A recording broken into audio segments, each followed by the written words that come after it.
Red టీవీలో మీ వ్యాపార ప్రకటనల కోసం ఈ నంబర్ ని సంప్రదించండి 6281747728.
నా పేరు SR Ali, junior NTR fans district ప్రెసిడెంట్ని.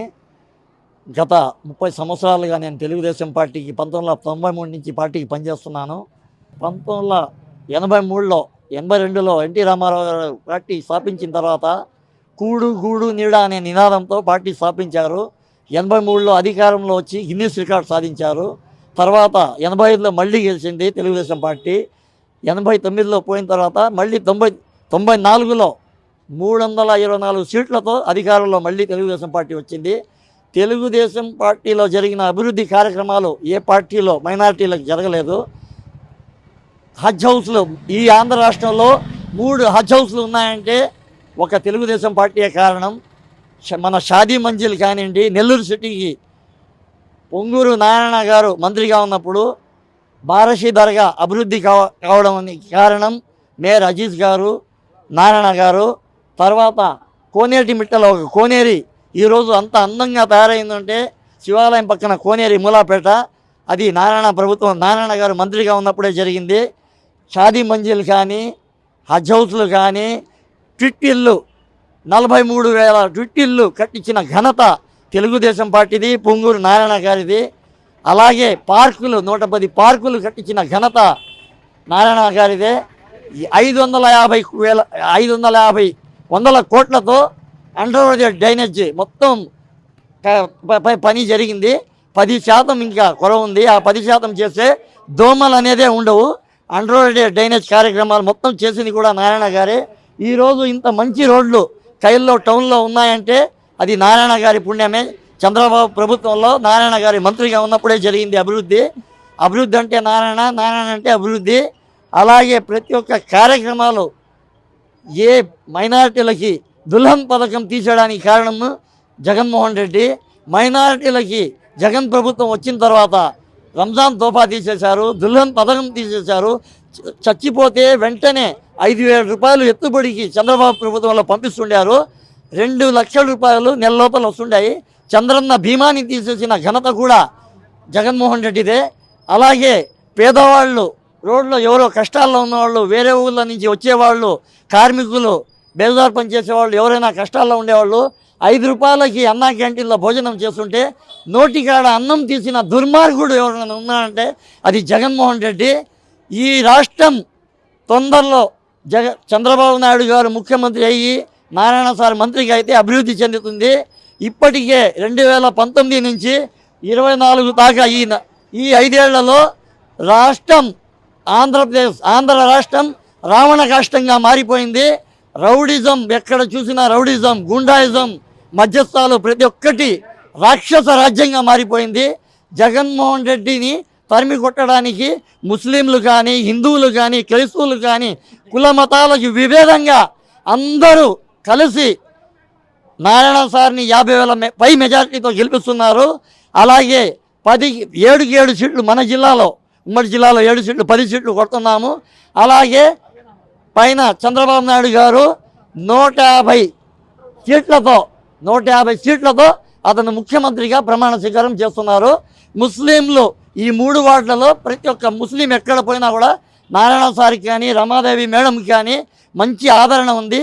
ముస్లింలు అందరూ ఐకమత్యంగా పనిచేస్తూ అన్ని ఇళ్ళకి తిరుగుతున్నాం. కాళేశాబా కానీ, జీలాన్ కానీ, జాఫర్ మదీన్ బాయ్ కానీ, ఖలీల్ బాయ్ కానీ, మన మైనారిటీ అధ్యక్షుడు మొయిద్దీన్ బాయ్ కానీ, నేను కానీ, అందరూ రఫీ కానీ, మున్నా కానీ, సనావుల్లా కానీ, మజార్ కానీ ప్రతి ఒక్కరూ తిరుగుతున్నారు.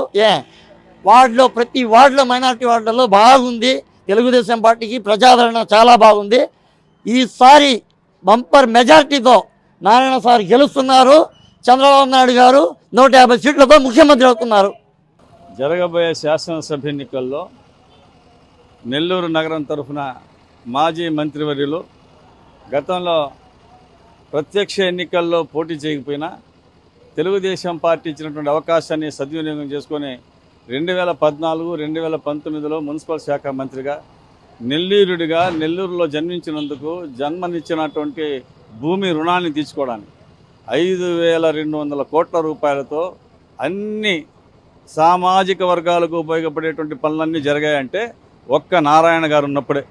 స్వతంత్రం వచ్చినప్పటి నుంచి నగరపాలక వ్యవస్థ నెల్లూరు నగరంలో ప్రారంభమైనప్పటి నుంచి ఏకైక వ్యక్తి ముఖ్యమంత్రిగా పనిచేసిన వ్యక్తులు ఉన్నారు. గతంలో ఎంతోమంది పెద్ద పెద్ద రాజకీయ కుటుంబాల నుంచి వచ్చి మంత్రులుగా పనిచేసిన వ్యక్తులు ఉన్నా డైరెక్ట్ ఎలక్షన్లో పోటీ చేయకపోయినా వచ్చిన అవకాశాన్ని సద్వినియోగం చేసుకుని నెల్లూరు నగరంలో అండర్ డ్రైనేజ్ కానీ, అందరికీ మంచినీటి సరఫరా పంపించేటువంటి విషయంలో కానీ, విద్యా వ్యవస్థలో పెను మార్పులు తీసుకురావడంలో కానీ, బారాషాహి దర్గాని 22 కోట్లతో అభివృద్ధి చేయడం కానీ, స్కిల్ డెవలప్మెంట్ కేంద్రం పెట్టడం కానీ, ఘోష ఆసుపత్రికి స్థలాన్ని కేటాయించడం కానీ, రాష్ట్రంలో ఎక్కడ లేని విధంగా ముస్లింల మీద ప్రత్యేకమైనటువంటి గౌరవంతో 8 కోట్లతో షాదీ మందిర్ నిర్మాణం కానీ, ఆడబిడ్డలకు జూనియర్ కాలేజీ పిఎన్ఎం స్కూల్లో కానీ ఇవన్నీ జరిగాయంటే కేవలం నారాయణ గారి నాయకత్వంలో. అందుకోసమే ఈరోజు అన్ని సామాజిక వర్గాల వ్యక్తులు, ముఖ్యంగా ముస్లిం సామాజిక వర్గం నెల్లూరులో ఈసారి మాత్రం నారాయణతోటి ఉన్నారంటే గతంలో ఆయన చేసినటువంటి పనులను నెమరేసుకుంటున్నారు. మేము చెప్పడంలే, ఎప్పుడు ప్రచారానికి పోయినా వాళ్ళే చెప్తున్నారు, సార్ మీరు ఈ పని చేశారు,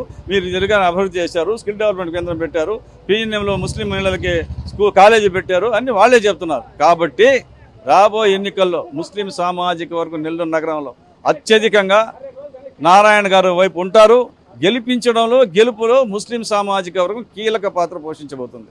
అంటే బీజేపీ, జనసేన, టీడీపీ పొత్తు ఉంది. అంటే బీజేపీ అంటే మైనార్టీలో కాస్త పూర్తిగా ఉంటారు. అంటే మీరు ఎలా చూస్తున్నారు? అవునవునవును 2014, 2019లో కూడా కూటమి తరఫున పోటీ చేసి గెలిచాం. అప్పుడు జరిగినటువంటి ఆర్థిక పరిస్థితుల్లో 16,000 కోట్ల లోటు బడ్జెట్ ఉన్న 10 సంక్షేమ కార్యక్రమాలు మైనారిటీ సామాజిక వర్గానికి అందించిన ప్రభుత్వం ఆనాటి ప్రభుత్వం. కులాలు, మతాలు, వర్గాలు ఇప్పుడు చూసే పరిస్థితుల్లో ఎవరు లేరు. విఘ్నులందరూ కొంత ఇబ్బంది ఉండొచ్చు కూడా. అయితే ఎక్కువ శాతం ముస్లిం సామాజిక వర్గం విలక్షణంగా ఆలోచిస్తున్నారు. చదువుకోవడంలో ఎక్కువైపోయింది. అమ్మాయిలు కానీ అబ్బాయిలు కానీ విశ్లేషణ చేసుకుంటున్నారు.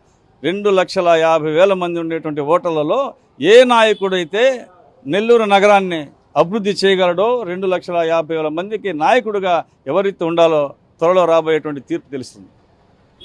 మేము కనీసం ఒక 20 సంవత్సరాల నుంచి ఉన్నాం. 20 సంవత్సరాల నుంచి ఇప్పుడు దాకా ఇక్కడ రోడ్డు అనేది లేదు, ఒక పార్క్ అనేది లేదు, ఒక కాలువ అనేది లేదు.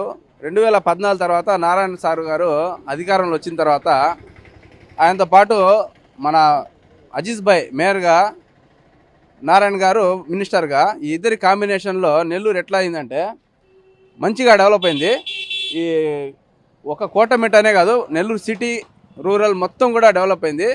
అండర్ గ్రౌండ్ డ్రైనేజ్ కూడా చాలా వరకు వాళ్ళు పనులు పూర్తి చేశారు. దురదృష్టం ఏంటంటే అవి ఇంటి దాకా వచ్చాయి, బాత్రూమ్ దాకా రాలేకపోయాయి. చిన్న ఒక 5% పని దాకా అయిపోయింది.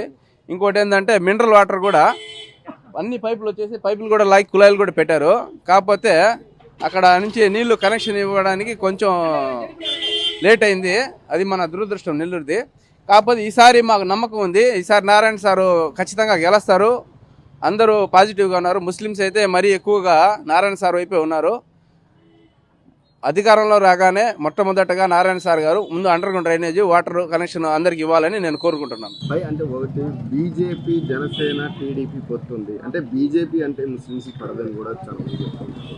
అంటే బీజేపీ పొత్తు మీద మీ స్పందన ఏమిటి? మీరు టీడీపీ ఉంటారా? అట్లా బీజేపీ అనేది బూచి చూపించి అట్లా కాదండి. ఇప్పుడు చంద్రబాబు నాయుడు గారు 2014 కూడా పొత్తు పెట్టుకున్నారు. అప్పుడు భారీ మెజారిటీతో విజయం సాధించారు. అప్పుడు లేని బీజేపీ ఒక బూచి అనేది ఇప్పుడు ఎందుకు కనిపిస్తుంది? ఇప్పుడు 370కి కానివ్వండి, త్రిపుల్ తలాక్కి కానివ్వండి, సిఏఏకి కానివ్వండి, ఎన్ఆర్సీకి కానివ్వండి, అన్నిటికీ మద్దతుగా ఓటేసింది ఎవరంటే వైసీపీ వాళ్ళే. ఇప్పుడు లైవ్లో న్యూస్ చూస్తూ ఉంటే 2019 ఆ టైంలో న్యూస్లో అందరూ చూస్తూ ఉన్నారు. ఇప్పుడు ఇది పాతకాలం కాదు. ఇప్పుడు ఇంటర్నెట్లో సెర్చ్ చేస్తే 2019లో ఏం జరిగింది, ఎవరెవరు ఏం చేశారు అనేది మొత్తం లిస్ట్ వచ్చేస్తుంది. ఇప్పుడు కూడా ప్రజల్ని మభ్య పెట్టేదానికి ఎవరు ప్రయత్నించబాగండి. ముస్లిమ్స్ ఏం అమాయకులు కాదు. ముస్లిమ్స్ బాగా చదువుకొని బాగా ఇంటెలిజెంట్గా ఉన్నారు. ఇప్పుడు కూడా మీరు వాళ్ళ మొహాల మీద పరదా వేసి కూర్చోబెట్టే ప్రయత్నం చేయబాకండి. వాళ్ళ బుద్ధి మీద పరదా వేయబాకండి. ముస్లిమ్స్ ఎడ్యుకేషన్గా ఉన్నారు బాగా. ఇవి పొత్తు అంటారా, ముస్లిమ్స్ ఏం దాని గురించి పట్టించుకోవడం లేదు. మన చంద్రబాబు నాయుడు గారు వస్తే దాన్ని సరిగా వినియోగించుకుంటారని అభివృద్ధికి అట్లా ఆలోచిస్తున్నారు ముస్లిం మైనార్టీస్. వైసీపీ నుంచి మీ మైనార్టీ మీ కమ్యూనిటీకి చెందిన ఖలీల్ భాయ్ నిలబడి ఉన్నారు. ఈ పక్క చూస్తే నారాయణ. ఎందుకు మీరు నారాయణ వైపే మీరు ప్రచారాలు కానీ నారాయణకి మేము ఓటేస్తామని గట్టిగా చెప్పడం జరుగుతుంది? సార్, నారాయణ గారు అంటే ఒకసారి మినిస్టర్గా చేశారు. నెల్లూరుకి ఆయన చేసిన అభివృద్ధి అయితే అందరి కళ్ళ ముందు ఉంది. ఇప్పుడు ఖలీల్ భాయ్ గురించి చెప్పాలంటే వ్యక్తిగతంగా మంచి పర్సనే, కాకపోతే వాయిస్ వినిపించాలి కదా సార్. ఒక ఎడ్యుకేషన్ అనేది కూడా ఉండాలి, రాజకీయం కూడా చేయాలి కదా. ఇప్పుడు అతను గెలిచి ఈ అభివృద్ధి అంతా సాధిస్తాడనేది కొంచెం ప్రజలకి నమ్మశక్యంగా లేదు. అందువల్ల ప్రజలు ముస్లిమ్స్ కానీ అందరూ కూడా నారాయణ సార్ వైపే ఉన్నారు.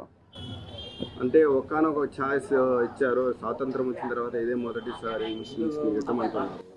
అట్లా కాదండి,